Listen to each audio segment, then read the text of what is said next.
Hi welcome to Seethu blogs. ఈరోజు మనం Telangana special సర్వపిండి ఎలా తయారు చేసుకోవాలో చూద్దాం. క్రిస్పీగా అండ్ టేస్టీగా రావాలి అంటే ఎలా చేయాలి అనేది చూద్దాం. ఇవి చాలా బాగుంటాయి టేస్ట్. సో అది ఎలా చేయాలి అనేది మనం ఇప్పుడు ప్రాసెస్ని చూద్దాం. ముందుగా బియ్యం పిండిని తీసుకోవాలి. దీంట్లోకి ఆనియన్స్ను సన్నగా తరిమి పెట్టుకోవాలి. ఇక్కడ ఆనియన్స్ అనేది ఎక్కువగా తీసుకోవాలి, టేస్ట్ బాగుంటుంది. పిండిలో ఆనియన్స్ని వేసుకోవాలి ముందుగా. తర్వాత శనగపప్పును వేసుకోవాలి. శనగపప్పు కూడా ఎంత ఎక్కువగా ఉంటే అంత టేస్టీగా ఉంటాయి సర్వపిండి అనేది. సో మేము ఎక్కువగానే వేసుకున్నాము. కొంచెం ధనియాలు,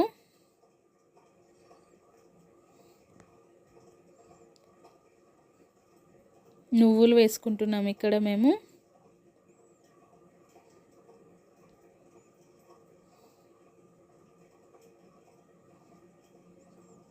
దీంట్లోకి సన్నగా తరుముకొని పెట్టుకున్న కొత్తిమీరను వేసుకోవాలి. కొంచెం కరివేపాకును కూడా చిన్నగా ముక్కలుగా కట్ చేసుకొని వేసుకోవాలి.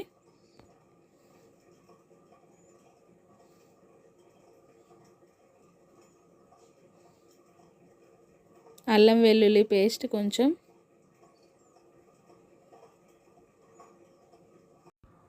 కారంని వేసుకోవాలి. మీకు రుచికి తగ్గట్టుగా వేసుకోండి. మేము కారం కొంచెం ఎక్కువగా తింటాం కాబట్టి కొంచెం ఎక్కువగా వేసుకున్నాము. పసుపు కొంచెం,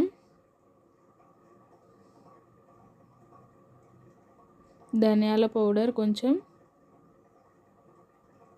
సాల్ట్ కొద్దిగా రుచికి తగ్గట్టుగా వేసుకోవాలి. ఈ మిశ్రమం మొత్తంని ఒకసారి కలుపుకోవాలి. పిండిలో మొత్తం ఇవన్నీ కలిసేలాగా కలుపుకోవాలి.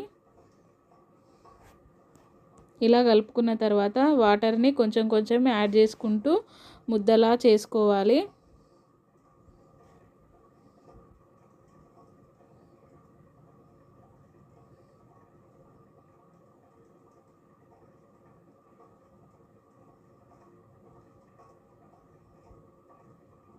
ఇలా కొద్ది కొద్దిగా వాటర్ని యాడ్ చేసుకుంటూ కలుపుకోవాలి.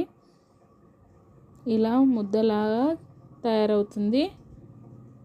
మనం అప్పాలు చేసుకునే పిండిలాగా ఈ ముద్దను కలుపుకొని పెట్టుకోవాలి.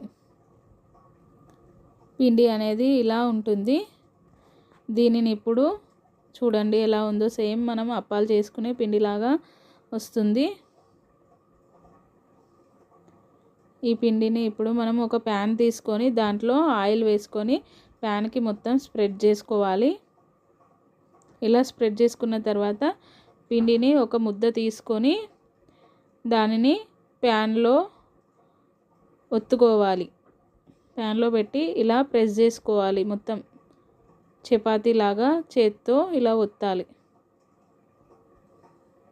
ఆయిల్ పైన చేతికి ఆయిల్ అద్దుకుంటూ ఒత్తుకోవాలి, లేదంటే పిండి చేతికి అతుక్కుంటుంది. అందుకనే ఆయిల్ని చేతికి రాసుకొని ఇలా ప్రెస్ చేసుకోవాలి.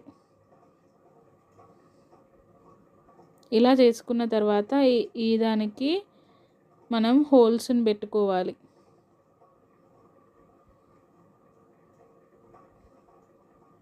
ఇలా హోల్స్ని పెట్టుకొని దీంట్లో కొంచెం ఆయిల్ని వేసుకోవాలి.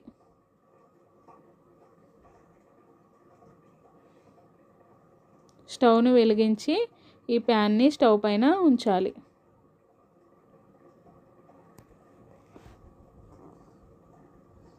ఇది మీడియం ఫ్లేమ్లో పెట్టుకొని కాల్చుకోవాలి, లేదంటే మాడిపోతూ ఉంది. దీనిపైన ఒక మూతను ఉంచుకొని కాసేపు ఉంచాలి. తర్వాత ఇలా అవుతుంది. దీన్ని రివర్స్ చేసుకోవాలి.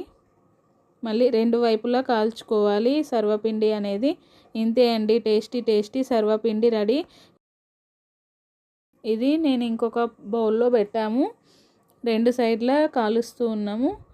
ఇవి చాలా టేస్టీగా ఉంటాయి. మనం ఎక్కడికైనా తీసుకోవడానికి చాలా బాగుంటాయి. ఇవి 1 వీక్ వరకు నిల్వ ఉంటాయి. సో మీరు కూడా ఒకసారి ట్రై చేసి చూడండి. క్రిస్పీ అండ్ టేస్టీ సర్వపిండి మన తెలంగాణ రెసిపీ. మీకు గనక ఈ వీడియో నచ్చినట్లయితే లైక్ చేయండి, షేర్ చేయండి, సబ్స్క్రైబ్ చేసుకోండి. Thank you for watching this video. Bye bye.